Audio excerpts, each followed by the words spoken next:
হয় বিশেষকৈ BTADৰ বৰ্তমান BTR বুলি কোৱা হয়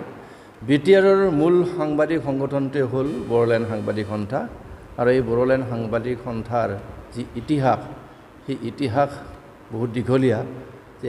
কি পৰিস্থিতিত বড়োলেণ্ড সাংবাদিক সন্থাটো গঠন হৈছিল যেহেতু ইয়াৰ ভৌগোলিক পৰিসীমা যেটো সলনি হোৱাৰ লগে লগে ঠিক তেনেকৈ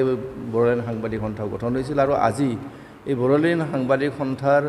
নতুন কমিটিৰ যে কাৰ্যভাৰ অৰ্পণ কাৰ্যসূচী আছিল কালাগাঁও যেটো ৰেভিনিউ সাৰ্কলত আৰু আজি পুৰণা যিখন কমিটি আছিল ওদালগুৰি জিলা সমিতি বড়োলেণ্ড সাংবাদিক সন্থাৰ ওদালগুৰি জিলা সমিতিৰ পুৰণা সমিতি আজি নতুন কমিটি কাৰ্যভাৰ অৰ্পণ কৰিছে আৰু এই কাৰ্যভাৰ অৰ্পণ কৰি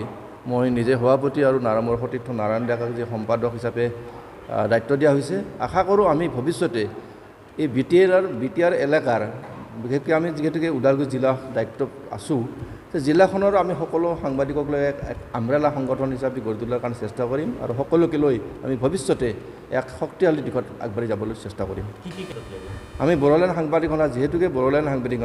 সাংবাদিক সন্থাৰ আচলতে অভাৱ অভিযোগ যথেষ্ট বেছি কাৰণ আমি যি অসম চৰকাৰৰ পৰা যিবিলাক সা সুবিধা পাব লাগিছিল সেই সা সুবিধাবিলাক বঞ্চিত হৈ আছোঁ গতিকে আমাৰ যি শিক্ষামূলক ভ্ৰমণকে ধৰি বা বিভিন্ন আমাৰ যি ইলেক্ট্ৰনিক মিডিয়াৰ যিখিনি সা সুবিধা থাকে বা প্ৰিণ্টিং মিডিয়াৰ যিখিনি সা সুবিধা সেই সা সুবিধাৰ পৰা আমি আচলতে সকলো ক্ষেত্ৰতে বঞ্চিত হৈছোঁ অসম চৰকাৰৰ যিখিনি সুবিধা দিব লাগে আমি BTR এৰিয়াক সেইখিনি দিয়া নাই গতিকে সেইখিনি সা সুবিধাৰ লগতে BTRৰ যি সাংবাদিকসকলৰ যিটো ন্যাস পুঁজি এটা গঠন কৰি